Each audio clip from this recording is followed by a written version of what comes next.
Comment préparer financièrement son expatriation? Alors, il y a un point qui bloque et qui élimine pas mal de personnes dans l'expatriation, ça va être la partie financière. Donc, on va voir comment budgéter et préparer son expatriation.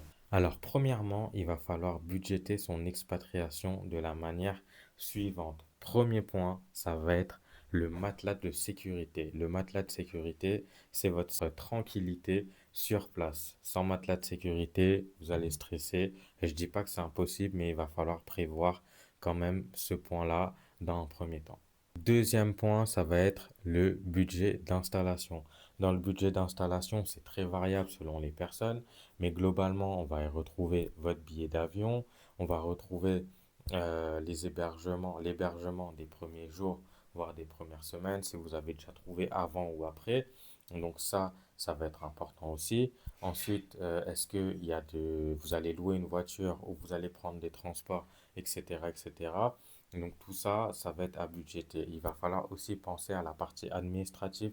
Si vous avez des documents à faire, combien ça coûte, etc. Il va falloir se renseigner sur tout ça. Et il y a aussi des éventuels imprévus. Parce qu'on est à l'étranger, on ne connaît pas. Il y a toujours des petits imprévus qui arrivent, des achats qu'on n'avait pas calculés. Donc tout ça, on essaie même de prévoir un petit peu l'imprévu, même si évidemment, c'est pas possible de tout prévoir. Ensuite, dans un troisième temps, ça va être un capital à investir dans une activité. Alors, je m'explique.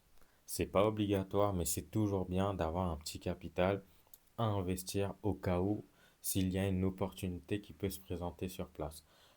Une opportunité de business, par exemple, une opportunité, je ne sais pas, d'achat d'un terrain, de quelque chose qui pourrait nous rapporter de l'argent et se créer une autre source de revenus, même si ça peut ne pas être très important au départ, mais c'est toujours important de multiplier les sources de revenus. N'hésitez pas à liker, à partager, à commenter cette vidéo, à poser vos questions sur l'expatriation et on se revoit très bientôt.